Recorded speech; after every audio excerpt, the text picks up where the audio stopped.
हे आपका फिर से स्वागत है। मैं Vivek Bindra, motivation speaker, leadership consultant और बिजनेस कोच। आज बात करूंगा एक महान व्यक्ति के विषय में। सन 1891 में रत्नागिरी नाम का स्थान, महाराष्ट्र की वो भूमि जहां जन्म हुआ किसका? एक प्रोफाउंड पावरफुल दलित लीडर का, एक ऐसे शक्तिशाली पॉलिटिशियन, वुमेन इमेंसिपेटर, एक इकोनॉमिस्ट, एक प्रोलिफिक राइटर, एक थियोरिस्ट, एक ऐसे महान व्यक्ति जो कि बुद्धिज्म का रिवाइवलिस्ट भी था, ह्यूमन राइट प्रोफाउंडर और eminent scholar, razor sharp intelligence. नाम था इनका डॉक्टर भीमराव रामजी अंबेडकर। छोटी उम्र में ही ये रत्नागिरी से सत्तारा नाम के स्थान, महाराष्ट्र के अंदर जो पुणे के नजदीक है, वहां शिफ्ट हो गए। इनकी माता का देहांत हो गया था छोटी उम्र में। बचपन से ही बड़ी दिल को दहला देने वाली, दुखी कर देने वाली, एक बच्चे को आतंकित, पीड़ित कर देने वाली, तंग करने वाली, परेशान करने वाली कठिनाइयों के दौर से ये गुजरे। छोटे थे, पढ़ना चाहते थे, इनके अपने पिता से बहुत रिक्वेस्ट करते थे, लेकिन क्योंकि दलित समाज में, एक महार जात में इनका जन्म हुआ, तो कोई इनको पढ़ने की सुविधा नहीं थी। वहां पे आम बच्चों के साथ इनको पढ़ने नहीं दिया जाता था। पिता ने इनको बड़ी किसी तरह जुगाड़ लगा करके किसी वहां नजदीक के स्कूल में एडमिशन कराया, तो उसको बैठने नहीं दिया गया। बोला बाहर बैठ के पढ़ेगा। सोचो, छोटा बच्चा, उसको बाहर बैठा के, अच्छा पढ़ाई में इतनी रुचि कि बाहर बैठ के इतना ध्यान से पढ़ता। एक बार मास्टर ने इनको बोला, इधर आओ, ये ब्लैक बोर्ड पे सवाल तो सॉल्व करके दिखाओ। अच्छा, ये ब्लैक बोर्ड पे सवाल सॉल्व करने गया तो अचानक बच्चे चिल्लाए, मास्टर जी नीची जाति का है। और इतना ही नहीं, बच्चे चिल्ला के भागने लगे ब्लैक बोर्ड की तरफ। ये हैरान हुआ क्यों भागे, तभी देखा सारे बच्चों ने अपने अपने टिफिन उठाए, वहां से उठा के पीछे करने लगे, धक्का मारने लगे। क्यों? उनको डर था इसकी परछाई से इनका खाना अपवित्र ना हो जाए। ऐसे कई चोटे धक्के इसको लगी। पानी एक बार कुएं से क्या पी लिया, इतनी मार पड़ी इसको, इतना फिजिक, एक छोटे बच्चे को सहनी पड़ी इतनी मार। एक बार रिक्शे वाले ने रिक्शा से उतार दिया। बोला तू नहीं बैठेगा रिक्शे में। क्यों? क्योंकि रिक्शे वाले को बीच में पता लगा कि ये नीची जाति का है। और उसके बाद उससे बोला तुझसे डबल पैसा लूंगा और फिर रिक्शा भी अब तू चलाएगा। वो नीचे चलने लगा, रिक्शा भी। जानते हैं उस समय केवल छूने से नहीं, परछाई तक से दिक्कत थी इनकी। और परछाई तो छोड़िए, इनकी आवाज सुनने से भी लोग सोचते थे कि अपवित्र हो जाए। ये जो आवाज से अपवित्र, परछाई से अपवित्र, छूने से अपवित्र, ये दर्द जो उनको सहना पड़ा, ये दर्द इनकी जिंदगी में बहुत बड़ा रोल प्ले किया आगे चल के इनकी लीडरशिप को बिल्ड करने में।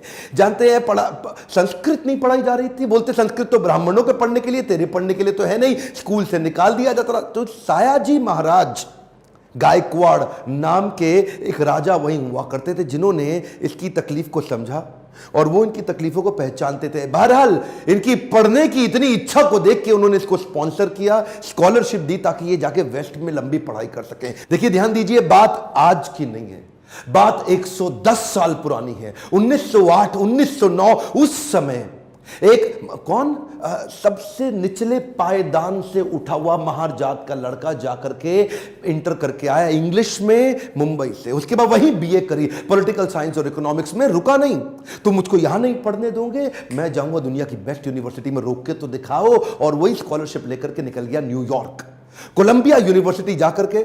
उसने पहले तो एमए करी, पॉलिटिकल साइंस, इकोनॉमिक्स, हिस्ट्री और सोशियोलॉजी में। उसके बाद पीएचडी करने निकला। यहां नहीं रुका, लंदन स्कूल ऑफ इकोनॉमिक्स चला गया। लंदन स्कूल ऑफ इकोनॉमिक्स जाके वहां एमएससी किया, उसके बाद लॉ की पढ़ाई किया, फिर उसके बाद डॉक्टरेट किया, किताब के ऊपर अपनी थीसिस लिखी। ये वही किताब थी जिसके ऊपर आगे जाकर के रिजर्व बैंक ऑफ इंडिया को बनाया गया। महाराजा और बड़ौदा से उनका प्रेम इतना था ना, वो जो सायाजी गायकवाड़ जिन्होंने इनको स्कॉलरशिप दिया था, पढ़ने में इनकी मदद करी थी, दुनिया भर में पढ़ के उनका प्रेम भूले नहीं, वापस उनके पास आ गए। बोला आप दुनिया भर में पढ़ के आए हूं, आपकी सेवा में आना चाहता हूं। तो उनको मिलिट्री सेक्रेटरी की नौकरी दे दी गई और उस समय ये नौकरी बड़ी मानी जाती थी। अब ये बड़ी पदवी पे तो आ गए थे, लेकिन वो छुआछूत ने इनका पीछा थोड़ी छोड़ा। वहां भी जो सरकारी पियोन होता था ना, वो उनको फाइल दूर से फेंक के दिया करता था। बोला तू नीच जात का है? आज गद्दी पे बैठ गया तो क्या? दूर से फाइल फेंकते थे, उसके पास नहीं जाते थे। उनको खाने के लिए बोलते थे बाहर जाके खा। आज भी वो कुएं से पानी नहीं पी सकते थे, इतनी एग्जॉल्टेड पोजीशन पे। बाबा साहब अंबेडकर की तकलीफों का सिलसिला थमा थोड़े ही। अभी तो रमाबाई जिनसे उनका विवाह हुआ था, उनके साथ उनकी 5 संतानें हुई, लेकिन 4 संतानें एक के बाद एक इलाज की सुविधा ठीक से ना मिल पाने के कारण उनके जीवन से चलती चली गई। 4 बच्चों का देहांत हुआ, एक बच्चा बचा, लेकिन पत्नी भी आगे चल के लंबा साथ नहीं दे पाई, वो भी लंबी बीमारी के चलते उनका भी देहांत हो गया। बाबा साहब अंबेडकर, जो अब इस समय कोई भी आदमी टूट सकता था, जिसका अपना स्वाभिमान ही खत्म हो जाए, लेकिन ये क्या किए, ये साथ साथ अपने देश के लिए लड़ते रहे और घर की तकलीफों से अपने आप को रुकने नहीं दिया, सत्याग्रह पे निकल गए। 1927 के इस महान सत्याग्रह में ये जिद पे अड़ गए कि सब दलितों को कुएं से पानी पीने का अधिकार दिला के रहूंगा। सार्वजनिक स्थान है, किसी का प्राइवेट नहीं है, जो सरकारी स्थान है, वहां पे एक इंसान दूसरे के साथ पानी क्यों ना पी सके। देखिए गलत तो एक्चुअली हो रहा था। जो दलित औरतें थी ना, उनको साड़ी भी पहनने का, पांव को ढक के उठा के साड़ी पहननी पड़ती थी। इन्होंने पहली बार अधिकार दिलाया, पूरी नीचे तक आम औरतों की तरह पांव को ढक के साड़ी पहनने का अधिकार। उसके बाद बोले कम्युनल इलेक्टोरेट की मांग कर दी उन्होंने। कम्युनल इलेक्टोरेट में ये चाहते थे कि कम्युनिटी के आधार पे हमारी वोटिंग की सुविधा अलग हो। उसमें थोड़ा गांधी जी अड़ गए, क्योंकि गांधी जी जानते थे कि ये अंग्रेज लोग मिल करके हमारी सारी जातियों को तोड़ के अलग कराना चाहते। गांधी जी ने इनको समझाया।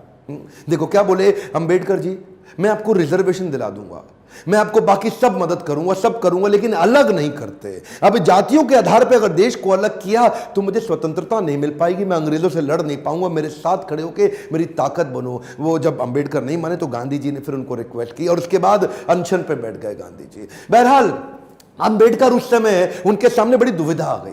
वो सोचे एक तरफ मेरी अपनी जाति के लोग, मैं उनकी मदद करूं, और एक तरफ देश में आंदोलन लड़ रहे हैं गांधी, उनका जीवन, इनके जीवन का त्याग ना हो जाए, कहीं ऐसा जीवन ना खत्म हो जाए। उन्होंने गांधी जी को समझाया, बोला ठीक है आप अपना अनशन छोड़िए। पूना पैक्ट वहां साइन किया गया, और पूना पैक्ट जब साइन किया उस समय इन्होंने रिजर्वेशन तो कम से कम कंट्रोल में कर लिया। The evolution of provincial finance in British India नाम की इनकी किताब, द प्रॉब्लम ऑफ रूपी नाम की ये 2 किताबें, जिसके आधार पे आरबीआई की स्थापना हुई।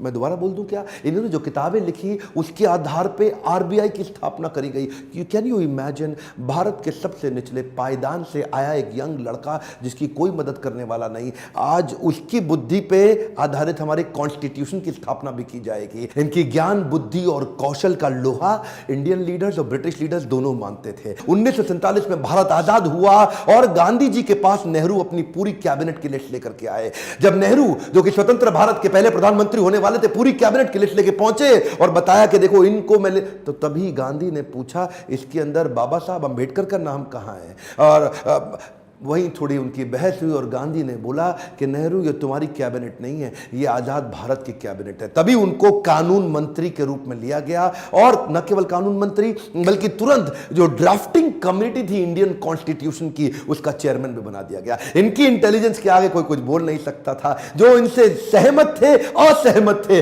दोनों जानते थे कि इस आदमी में बुद्धि बहुत है। बहरहाल मन तो है कि मैं घंटों तक इनके विषय में बात करूं, एक्चुअली मन भरता नहीं है इनके विषय में बात करते हुए। इतने बुद्धिमान व्यक्ति, आगे चल के इन्होंने हिंदू कोड बिल और महिलाओं के लिए बड़े कानूनों के अंदर कई बदलाव लाए। ये वो पॉलिटिकल लीडर नहीं थे जो सत्ता के लिए लड़ते थे, ये लड़ते थे उनके लिए कि देश में कमजोर हिस्से को उठाना देश के हर लीडर की जिम्मेदारी। एक हम टाइम ध्यान दीजिए, चाहे वो महिलाएं हो, चाहे वो जाति धर्म के आधार पे हो, कमजोर हिस्से को आगे बढ़ाना, सपोर्ट करना, तभी देश आगे चलेगा। खुशहाली आएगी तो फायदा सबका होगा। कम ऑन ध्यान दीजिए, पूरे देश में खुशहाली आएगी तभी फायदा सबका होगा। इनकी भाषा में, इनके भाषण में, इनकी चर्चा में, इनके आचरण में, इनकी किताबों में और ड्राफ्टिंग कमेटी में चेयरमैन होते वक्त कॉन्स्टिट्यूशन को लिखने में सहनशीलता लगातार दिखती रही। अहिंसा परमो धर्म, बौद्ध धर्म को अपनाने लगे।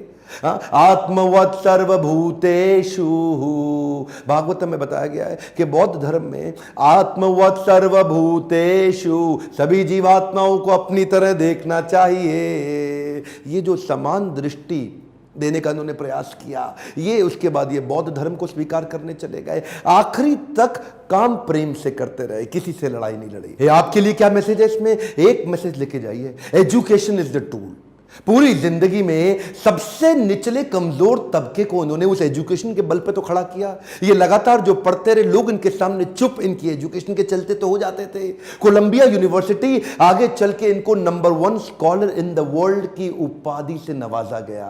देश ने इनको भारत रत्न दिया। एक बात समझ लीजिए, इनके बराबर लीडर पृथ्वी में गिनती की होते हैं, परसेंटेज में नहीं होते। लर्निंग क्या है? Education is the tool. Entertainment के तो बहुत चैनल होंगे यूट्यूब पे, पर मैंने एजुकेशन का चैनल बनाया है। कोई एंटरटेनमेंट नहीं है इधर। और देश को भीमराव रामजी अंबेडकर के विषय में एजुकेट करना, उनके संघर्ष के बारे में बताना मेरी आपकी पूरे देश की जिम्मेदारी है। बताइए तो सही लोगों को कैसे संघर्ष से उठ के खड़े हुए हैं। शेयर करिए वीडियो, जिसको हो सकता है, जिसको इंस्पिरेशन मिल सकती हो, कमेंट बॉक्स में बताइए। अगर किसी और लीडर का वीडियो देखना चाहते हैं लाइक करिए। अगर थोड़ा भी वीडियो पसंद आया, जितने लाइक उतना मेरा उत्साह बढ़ेगा। बताइए कि आपको कैसा लगा ये वीडियो। सब्सक्राइब करिए, बेल आइकॉन हिट करके दूसरों से भी करवाइए।